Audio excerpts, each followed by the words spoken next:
Hello, sir. Well, good afternoon. Good afternoon. How you doing? I'm doing pretty well. How about yourself? I'm doing great. I decided to try to catch you in the beard contest.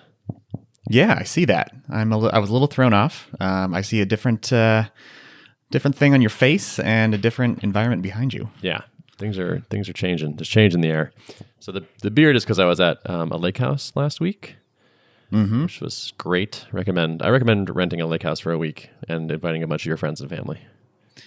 Yeah, I've done that a few times up on Lake Superior. It's always a good time. It's just wonderful. To me, waking up by the water is like as good as it gets. Yeah, totally. And being able to hear the waves and stuff. Mm-hmm. Is there any waves on your There lake? were no waves in our lake. There was the quiet lapping of the lake against the shore. Mm-hmm. But I really enjoy the quietness of it. Like I got up really early one morning and made some coffee and then like paddled out in the canoe before the sun came up, and it was just totally magical. Oh, that sounds great. Yeah. Super good. So that was really quite relaxing and nice. So I let the beard go and have not tamed it since then. And the background is different because I moved out of my apartment. This is kind of procrastination and kind of clever logistic planning. It's hard to say which one was a bigger factor, but I'm not going to rent an apartment for September because during September I'm going to be on Martha's Vineyard for the month. Okay. So I go to Martha's Vineyard several times a year. It's this island off the coast of Massachusetts, and I have family there. And every year I'm like, I should go for like a long chunk of time. Like I have this ability to do this and not pay, and it's wonderful. And this year I was like, I actually can do this now. So I'm going to be there all month. Very nice. Yeah, so you can save a little bit of dough and... Exactly. So I didn't find the perfect apartment or anything, so I was like, well, I just won't get one. And then I'll have no rent payment in September. And when I come back, I'll start looking for places. And so as of right now, I'm a 36-year-old man living with my parents. Well, there's many an entrepreneur who have moved in with their parents for one reason or another. Exactly, yeah. In the movie version of this story, we'll just spin this into like, and then I had to move in with my parents and kept struggling and tried to make it work. Right. Yeah. You can rewrite the lore. It'll be perfect, yeah. How many personal belongings do you have? Would you call yourself a minimalist, or was this like a big deal to like move all your stuff out? Well, so first of all, I hired movers, which is nice. Yeah. Easily the best money you can spend, I think. Pro tip. Yep. Yeah.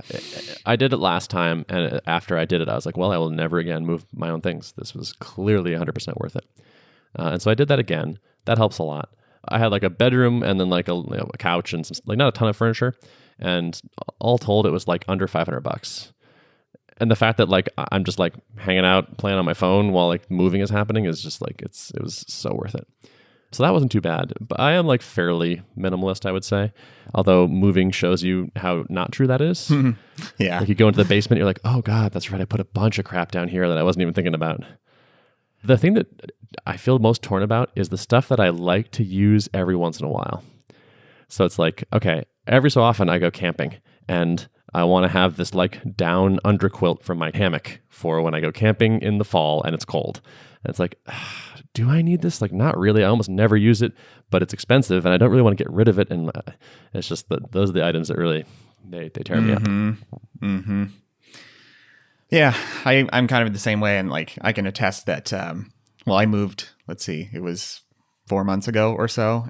That was extremely disruptive. I didn't go all in on the, on having movers do everything, which I would definitely, next time I will be doing that for sure. Yeah. Never again for me, hopefully. Yeah. By the way, living at home is not all bad. Like I did some laundry, going out to dinner with the parents. Like it's pretty good. It's fun. Yeah. That's cool. And then basically in half a week or so, I'm going to head down to the island and live that life for a little bit. Nice. So you have good, solid internet connection there, I'm assuming?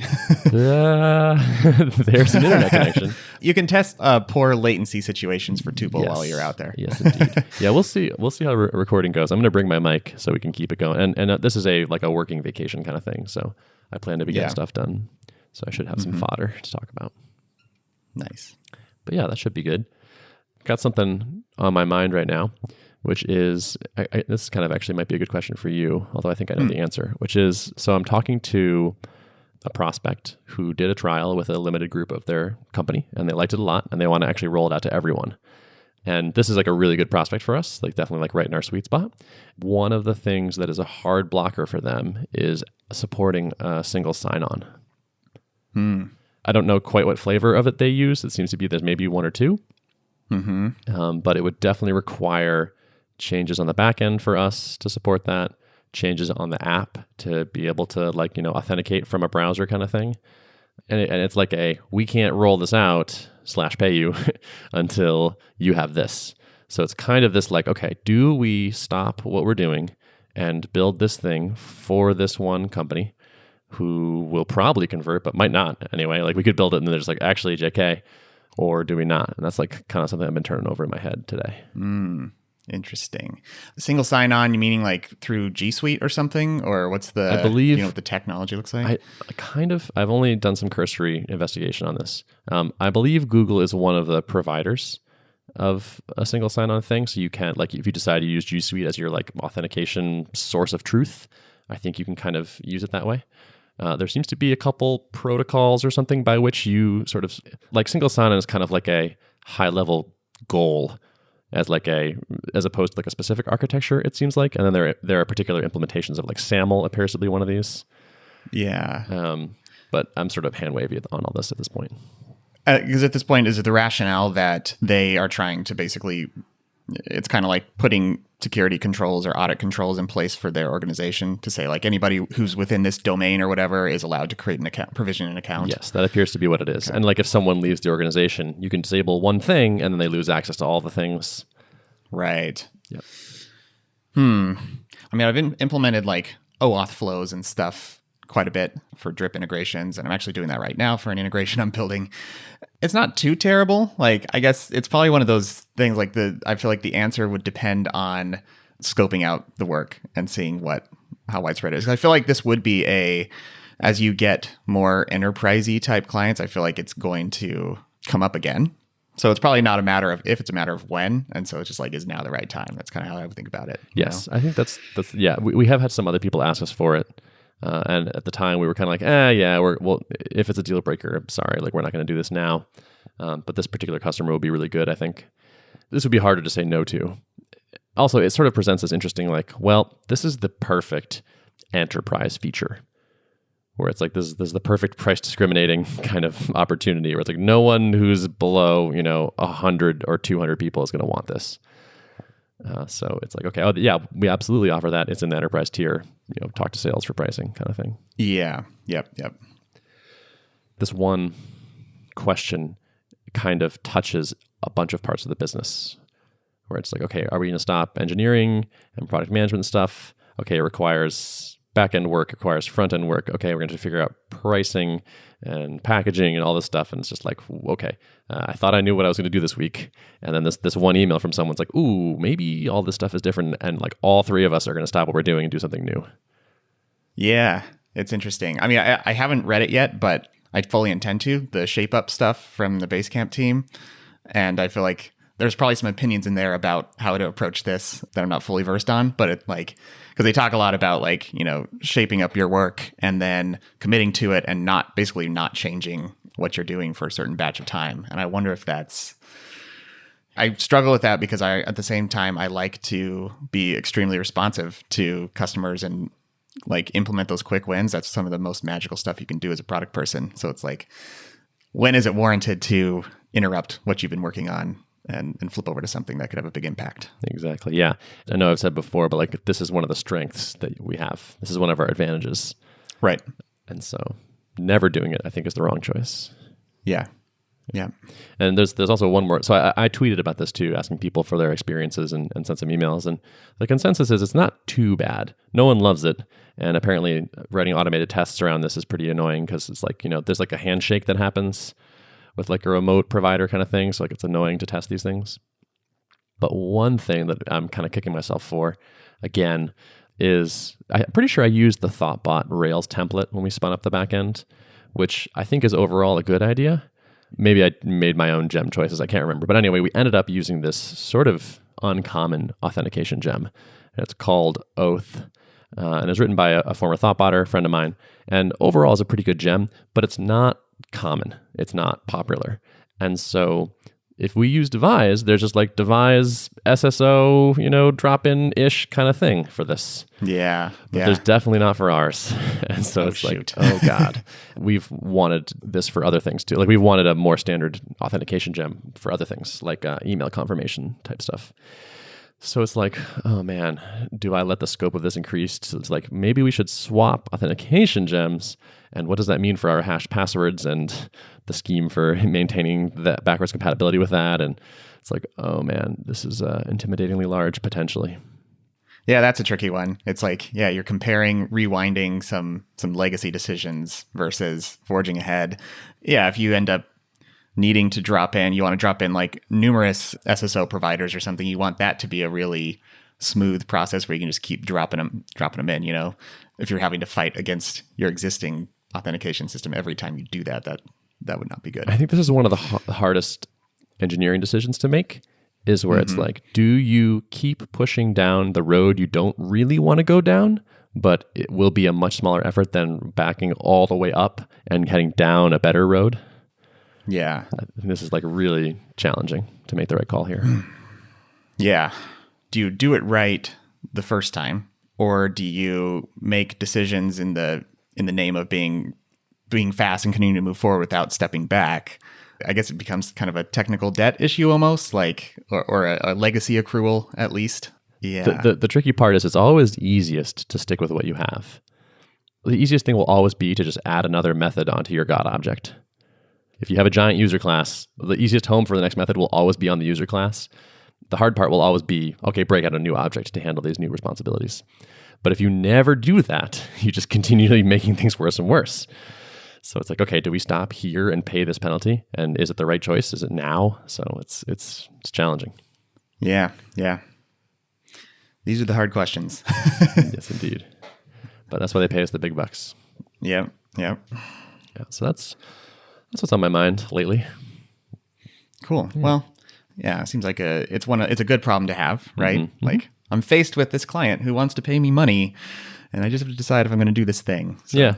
I'm overall, I think, in favor of doing this, but I just, for completeness, sort of took the devil's advocate approach in our discussion thread about this. And there's like a pretty good counter argument to make where it's just like, we don't have to do this. Like we're growing acceptably now. This might be a one-time effort that introduces long-term complexity, where it's like permanently now the app is a bit more complicated. There's a fair argument to be made for the other side, which actually makes me feel kind of good. It's like, well, we can kind of pick either, and they're both probably fine. Is this one of those situations you think where if you just told them we can't do it, would they be like, all right, fine, we'll just pay for it anyways? Normally, yes. That would be normally my default, but this person said like this is like SSO is a hard blocker for us. So I'm inclined to just believe that person. Yeah. What's the opportunity cost of doing this? Like if this takes 2 weeks, then you'll be shifting your focus off something else that you were going to do. So which one would move the needle more? Yeah. Yeah. For this particular thing, my concern is less the immediate effort, and it's much more the long-term complexity cost. One of our features is this observer mode, where you can have 2 people on a call, but add a third person who can observe it. And that the observer existing has complicated lots of work since then. So it's like, interesting. Yeah. So it's one of those things where it wasn't that hard to do, but it made a lot of future work hard. And I think those are the real insidious things you have to watch out for. So my concern is like, this is one of those. And like, it's like, oh, now there's multiple ways to authenticate with the app. And so every time we think about billing or provisioning or whatever, it's just like, oh, and then we have to handle this case. Okay, how do we handle it in this case? And everything gets like twice as hard. Oof. Yep. Those are nasty. Yeah. So I don't know. So on StaticKit, I wanted to build the functionality that allowed someone to start paying me for the product. So I wanted like the bare minimum thing where someone can put a credit card in, and when they do that, it attaches it to a Stripe subscription and kicks off the subscription, right? And I was trying to go really lean with it and not over-engineer a billing system and just do like the very minimum touch points into Stripe to get all this wired up. But since I'm going down the freemium route where I have, hundreds of people using it, and someone at some point may decide they want to click an upgrade button, it's less feasible, I felt like, for me to like try to manually convert people over to paid, like I wanted the paid upgrade option available in the app. I felt like that was kind of important to do early on, or maybe earlier on than I would have in other types of situations. So I banged that out. I thought I architected the way the domain objects hook together in the database pretty well, but I'm already like encountering a situation where like if I end up going with like an agency model for billing where like right now like subscriptions are tied to a site. It's like you spin up a site in StaticKit that you can have many forms under and that you pay per site, right?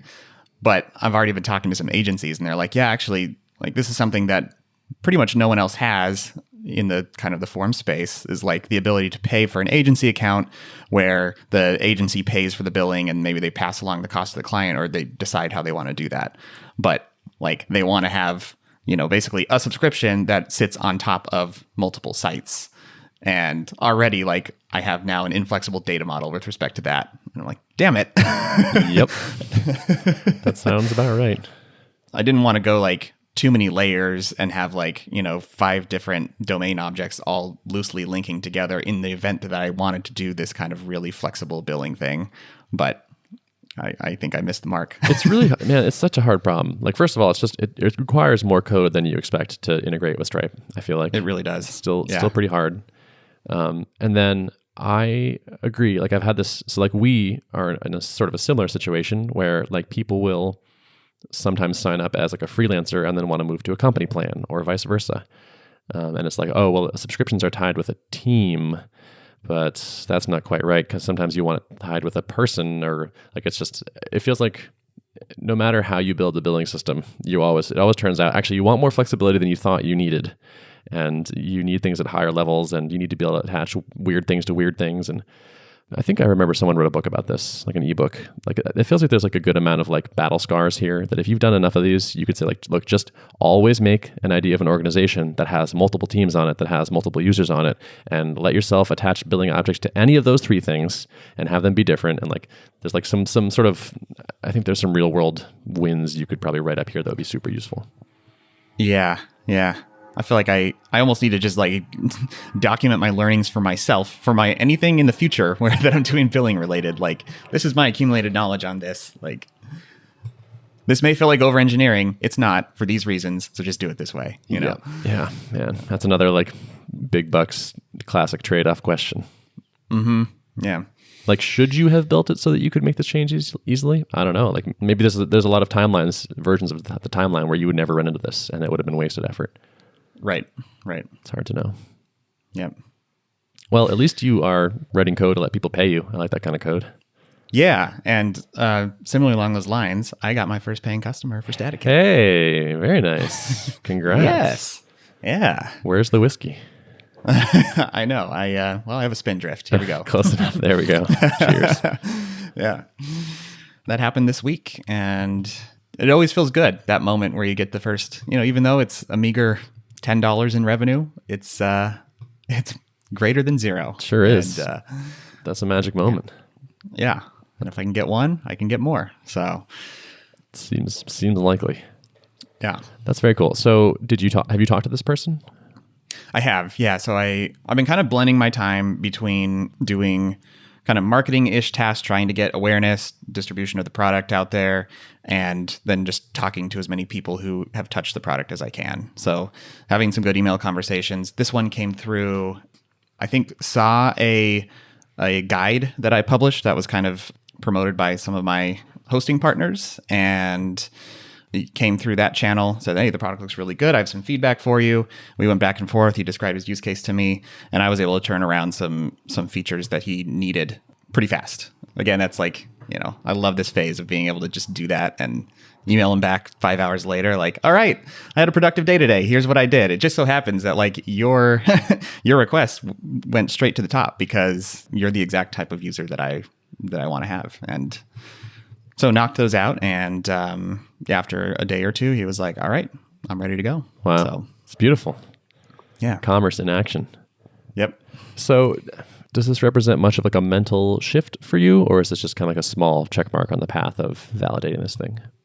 I don't feel like this specific occurrence of someone converting was like necessarily flipping a switch for me, but I feel like I have been on a gradual path towards like, okay, I can see I'm gaining confidence in my ability to do something interesting in this space.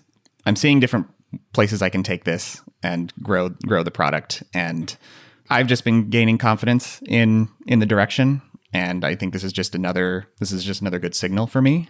I mean, I've been admittedly kind of just like gradually dipping my way into here, like not making too many assumptions that this is going to be the path I'm on. But at this point, I'm feeling pretty dang good about it. I think so. Cool. Yeah. I ran a static site backend thing for a little bit. Mm-hmm. This might have just been my own incompetence at the time, but we got plateaued in like the single digits of thousands of MRR. I think it was like 6 or 7K, somewhere around there. If you built a thing and it did that, like would you be pleased with that? If it plateaued and stopped there, no, I would not be pleased with that. What I'm trying to get to is like a default state of being sustainable, break even on my own personal expenses. Like that's step number one for me. And I think I can see the path forward with this. It is, with forums only, it's low price point. There's reasons why it's like not attractive for the long term to just stay in this zone that it's at right now. The static site space in general is so up and coming, and I think there is kind of a trend towards more and more people moving away from kind of the monolithic CMSs like WordPress towards static site generation, and I think there's a lot of different places I can go with this. So I'm betting on the fact that there is more beyond just doing forums and making it to sub 10k MRR, But if I got to that point off of kind of a foundation, that'd be good, because really I'm trying to get like default alive and then see where we can take it from there. Yeah, totally. I feel like if you did build a thing that was in that range and you got stuck there for a while, it wouldn't be a bad thing. You might just go, okay, well, this particular business doesn't have much more legs to it, but now I have a really nice thing offsetting my burn rate, and I can go look at other stuff now. Yeah. So I guess, another way to flip it is like, would I be okay with that? Like, I wouldn't be, that's not where I want to land and stay, but I would welcome it if StaticKit only ever grew to pay for my own personal expenses, and then I had to shift focus into some other area, or just mutate the product and take on some bigger initiatives that are going to take a while to build. If I have that baseline of revenue supporting me, then I feel like I can take on anything. Mm-hmm. Yeah. Because I wonder about being a solo founder. It might be easier to build a portfolio of smaller apps than one, like finding one that can support you, like do everything you want it to do. I think it's very tricky to find something that is both a good fit for a single founder who's doing everything and also has like the potential to grow really quickly beyond kind of that low MRR range. It's like, I think it's really hard to find that. I can only put out so much product work and do so much marketing. I'm just one person, and so I think by nature, like anything I do that's realistic is probably not going to grow as fast as maybe something that a team of 3 or 5 could build, and that's okay. I have to be okay with that. Mm-hmm. That makes sense. Cool. Well, all that's down the road.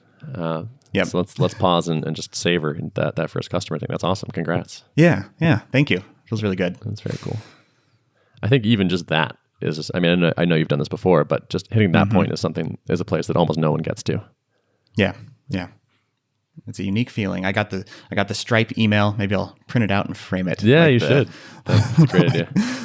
Like the corner store owner who puts their $1 in a frame. Stripe emails are best emails. Yeah, they are. Nothing like a payment notification. I want to do some research on this, but I couldn't find a simple answer for this. Maybe I just couldn't find the right things to Google.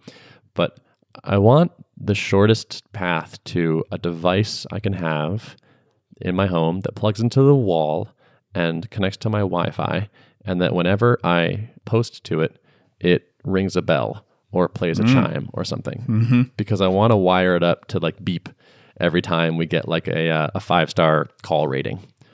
Yeah. On Tuple, or maybe a payment or something. And I'm sure I will turn this off pretty quickly, but I just want to do this project. It just sounds fun. There's got to be some little IoT device on Kickstarter or something. Yeah, totally. I'm sure they're like with a Raspberry Pi, you can probably do this somehow. I wasn't quite sure what to look for or what it was called or anything, so I couldn't quite figure it out. Mm-hmm. But if you want to tweet at me and tell me some stuff, I'm open to ideas. Mm-hmm. Yeah, that's good. Yeah. So anything else going on in your world? No, I think yeah, my summary of where I'm at on, like I touched on, still it's like talking to users and then just trying to do the marketing things because I've kind of just this product emerged quickly and I didn't do the 8 months of building an email list and pumping it, and building up kind of an anticipated list of people around it. Now I'm just trying to get exposure and awareness. So I'm kind of making a list. I've been working on this list and asking myself, like, every week, what can I do to get the product in front of a new audience?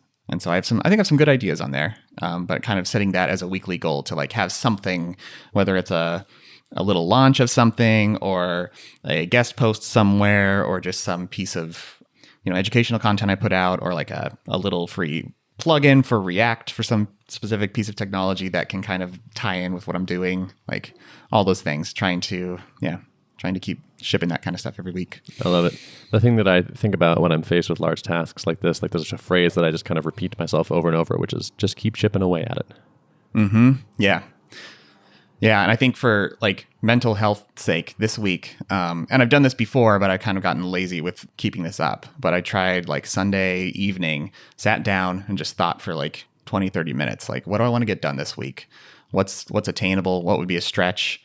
And put the things down on a list and then just start like checking them off on a to-do list. I will often find, especially when I have a lot of things on my plate, it's like I will easily forget, like, was this actually a good week or a bad week? And a lot of times my perception of that is dictated by how the last 2 hours on Friday went, Yep. And so this list is like my own way of documenting and getting kind of those little wins just by being able to check them off. Very savvy. I think that's wise. Yeah. That recency bias, you got to fight it. Mm-hmm. Mm-hmm. All right, man. Well, sounds like we should wrap it. Yeah. Good chatting. Yeah, good talking to you. And good luck with the rest of the week. Thank you. You too. Notes of the show? Notes for the show can be found at artofproductpodcast.com. Thank you for listening. See ya.